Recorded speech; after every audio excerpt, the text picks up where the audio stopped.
Welcome back to my channel, Famous and Fabulous. How did you feel when you first received the news? Do you feel? I was denying it. I recorded the CD on my own studio. Thus, based on my perspective, Ty paid for the work, so I owned it. All the work was done by me. I made because I felt as though I should own it. Having stated that, the firms had a different opinion. Additionally, I saw him in the morning. We had a tiny amount. He claimed to feel under the weather somewhat. He had visited the physician to drain his sinuses or that kind of thing. His name is Dr. Michael Amelia. Additionally, Schulenberg is a family practitioner. That search warrant demonstrates that he informed deputies in Carver County that Prince received treatment from him on April 7th and April 20th. However, it's unclear what it's for. And North Memorial Medical Center now states, there, Dr. Schulenberg is not employed. No longer. Morris Day recently released a bombshell, and shockwaves are being sent throughout the sector.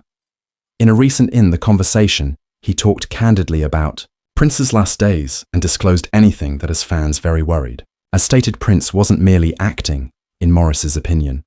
Odd prior to his death. He was aware something was going to happen. That the singer was unaware of it at the time, but today, in retrospect, he believes Prince was aware of his label was attempting to take him off. Between endorsing Morris and declaring his love for him during the day, prior to the mishap, there were many of red flags. The worst part is the time. The lead singer thinks a physician was in on the plan. What exactly did Morris say? Was Prince the target of the label? And was there actually a doctor involved? Let's look out. The truth is that Morris Day, it's shocking that he's speaking up. He and the greatest was not quite parted from Prince. Terms, because he dismissed two of his Terry Lewis and Jimmy Jam were bandmates. Jimmy and Terry enter. I didn't know what he was thinking. So, myself and Prince and Jesse Johnson are seated in the Terry, and Jimmy enter the studio, and you people are, he's discharged without warning. Additionally, I simply kind of fell asleep and left the studio because nonetheless, despite this, Morris continued to expose the reality. Why? Just because Morris's concerns regarding the two was severely impacted by the news. While in a Rolling Stones interview, he stated, I was really in denial. Most likely were. I had just been around 2 months earlier in Paisley Park because Prince requested that we attend a party alongside him. When I discovered that it didn't truly hit me that he died. It took some time to register. But that's not what had happened in the interview fans conversing. It happened when Morris disclosed his belief that Prince was not performing well in the days preceding his demise. Indeed, Morris thought that Prince longed to tell him something, but didn't manage to get the bravery. Well, at the time, he said, didn't give it any thought, but in hindsight, I considered perhaps something wasn't correct. I found him to be slender, despite the fact that he always appears frail. Following his death, I simply pondered if he was concealing something that he knew. Me. I had the impression that he was aware that something was wrong. Perhaps he stated that just because he was adamant about seeing each other once more, that might have been a sign by itself. And that's only the beginning of the iceberg. Prince's final encounter. Morris stated that he wished to oversee the time. He desired to bring the men to. He wants to place everything in Europe. For him. All together. Now, what caused that? Startling. The reason for such is that Prince the Time Boys were treated harshly. He was the owner of the name The Time and prevented the boys from, for albums, use it. And I suppose you referred to yourself as the original 7 at one point. At that point, we got collectively and determined the time that we had a record in mind. Oh, Terry and Jimmy desired to record a song, and of Prince responded, no, you can't use the name. Well, we had to wait a moment. Prince had a serious issue with you all going by that name. Much later, what do you know? This manish had such a need for control. Not to note that he dismissed 2 members for Mr. Performance. Terry and Jimmy were moonlighting away, but it snowed. The roads were closed inside, and they couldn't return. Therefore, they had to skip a performance. Prince was also sacked for it. They weren't at blame. Yet the two band members, in his opinion, had violated one of his guidelines by generating additional performers such as the SOS Band. There was additionally, Prince once said to join the Jehovah's Witnesses or bid their job farewell. Connection. Therefore, the reality that he was ready to let go of everything that was startling for fans. That's not all though. Morris was also informed by Prince that he loved after a performance 2 months prior to his moving on. "You are aware that I am up in the dressing room," they say. "The Prince wants to see you right now. So, I've visited Paisley Park a lot, previously. But it's 11 o'clock at walking down this black arse at night hallway, and do you see a silhouette moving from what I hear? Prince can be seen in the gloomy shadows, and he is emerging. Bravo," he says. "Bravo, you understand? And he's supplying us. He says, 'Dude, you guys killed it.' He gives me a hug, He says, 'I love you.' And well, that surprised me because initially, it's nearly identical to the singer was circulating, stating his last farewells since he was aware of what to descend. Some admirers think he was attempting to convey something to Morris specifically, starting a challenging discussions in order to reveal the truth. However, what precisely might it have been? Fans, however, think that Prince was attempting to alert him to his classification. And Morris came to that realization when he had to leave after his death face to face with the business exclusively on his own. In 2020, Morris criticized dragging the Prince's estate on his socials them for denying him access to the band's name. "I've given 40 years of establishing a name and legacy throughout my life, something Prince and I developed, a moniker that during his lifetime he had no issue with my use. I actually put my tears, sweat and blood to bring worth to that name. Actually, he made a reservation me on a number of jam-packed tour evenings in Paisley Park, with the moniker Never Ever Do Morris Day and the time stating that I was unable to use that configuration of the name. But now that suddenly Prince is no longer with us, the individuals in charge of his multi-million-dollar estate wishes to change the course of history by removing my name from me, so affecting the way I provide for my family. Thus, as according to the Prince's estate, I am unable to Morris Day's prolonged use and the time inalienability.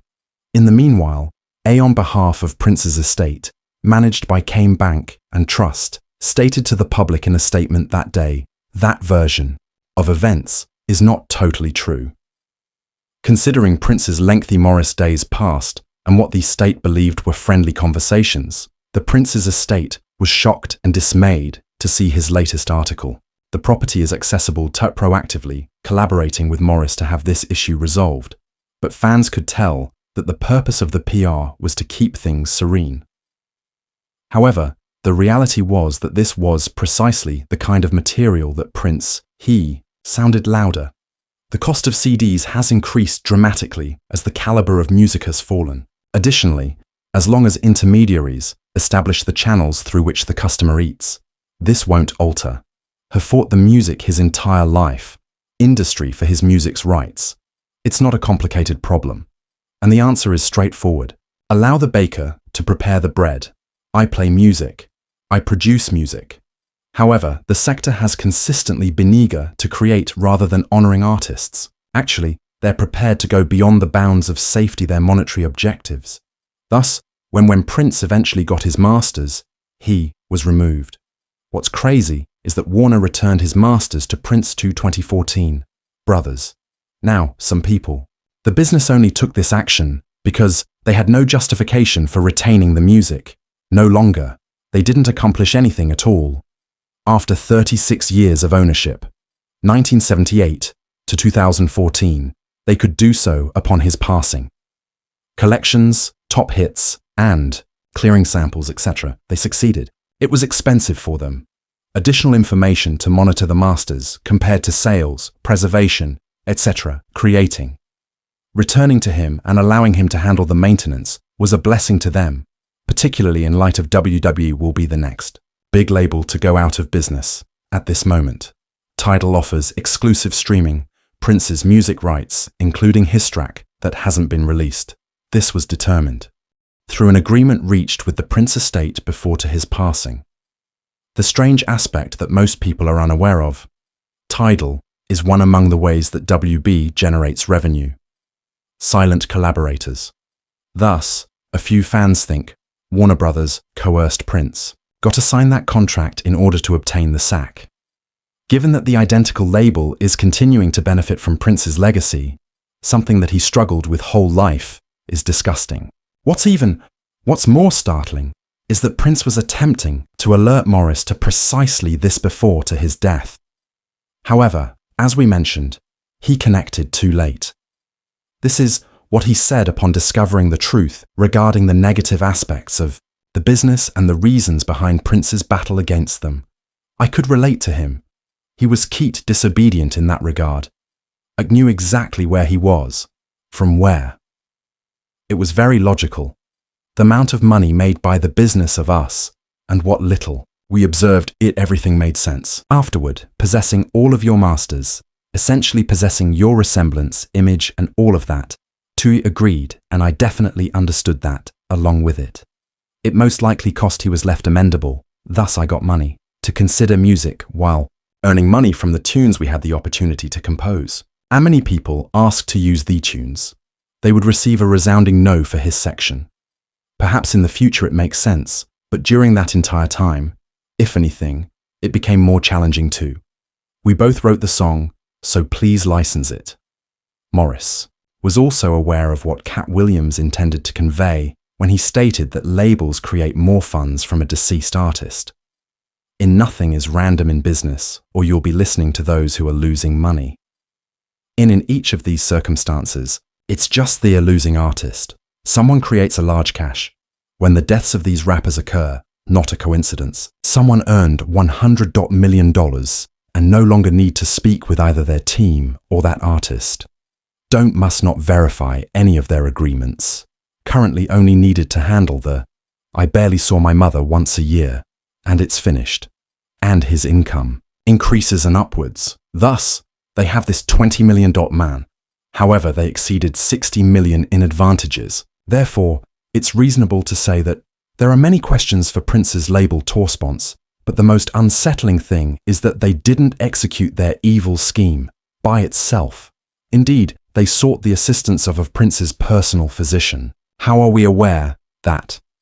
Well, based on Prince's autopsy, the reason he died was a last overdose. The County of Carver Mark Metz, the lawyer, came to the conclusion that Prince was prescribed Vicodin since he experienced persistent hip pain.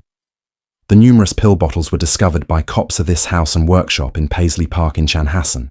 However, the dosage that took him out turned out to be a fake lookalike type of the medication that is more harmful in contrast to the original. Thus, the query was, who had supplied Prince with fake medications? Yes, it discovered that a physician from Minnesota, Schulenburg, Michael Todd, who had been taking care of Prince in the days prior to his death, had in fact penned an unlawful prescription. It seems that Prince did not wish for the media to learn about the prescription. Therefore, to maintain his happy patient, Dr. Schulenburg given Percoet, a pain reliever, to the vocalist, going by Kirk Johnson's name, Prince's bodyguard and lifelong acquaintance, as well as a drummer. Additionally, that is against the law.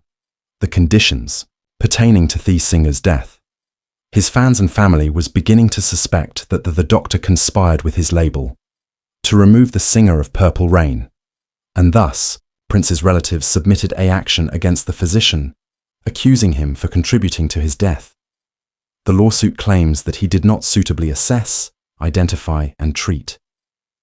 They offer Prince advice over his recognizable addiction to opioids and, moreover, failed to take the proper and sensible actions to stop the predictable and deadly outcome of that addiction. These deviations from the accepted medical standard practice played a significant role in causing Prince to pass away. Consequently, their requests were straightforward. Not specified damages exceeding $50,000. Naturally, as anticipated, the physician wasn't going to surrender his medical license with such ease.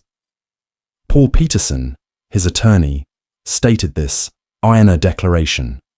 We recognize this. Everyone has found the situation challenging. Near Mr. Nelson and his supporters on the other side the world. That being said, Dr. Schulenberg supports the attention that it was given to Mr. Nelson. We plan to protect this instance. Ultimately, Schulenberg obtained what he desired. The situation was dismissed, and no criminal accusations were filed. Fans now thought that was shocking, since Prince's final visit with the doctor time on April 7th, followed by another time on April 20th, just a couple of days before to his moving on. As it happens, 6 days prior to Prince became unwell on a plane.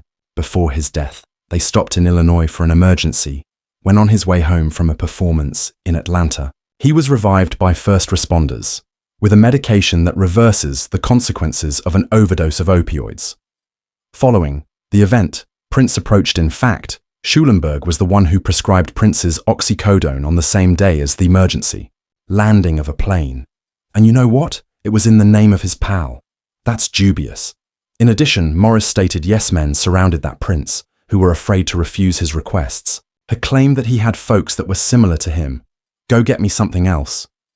And those individuals were too afraid to declare, no, I won't do it.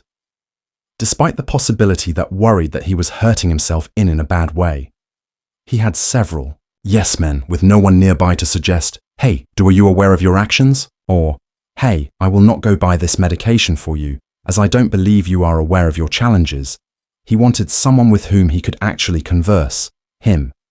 Some admirers think he was referring to individuals such as the physician, that in and of itself ought to have made the authorities investigate him more thoroughly. However, somehow Schulenberg was permitted to go free, and Prince's record label received what they sought. At the conclusion of the Morris is correct day, too many inquiries about Prince's death for others to turn their heads. It was evidently want the money more than everything and the enigma surrounding. The doctor's behavior indicates that he cannot be written off. However, what are your thoughts? Isis Morris, right? Did Prince's does the label really remove him? And did they ask the physicians for assistance? Let us know in the comment what you think. Section underneath. Additionally, be sure to check out the following video.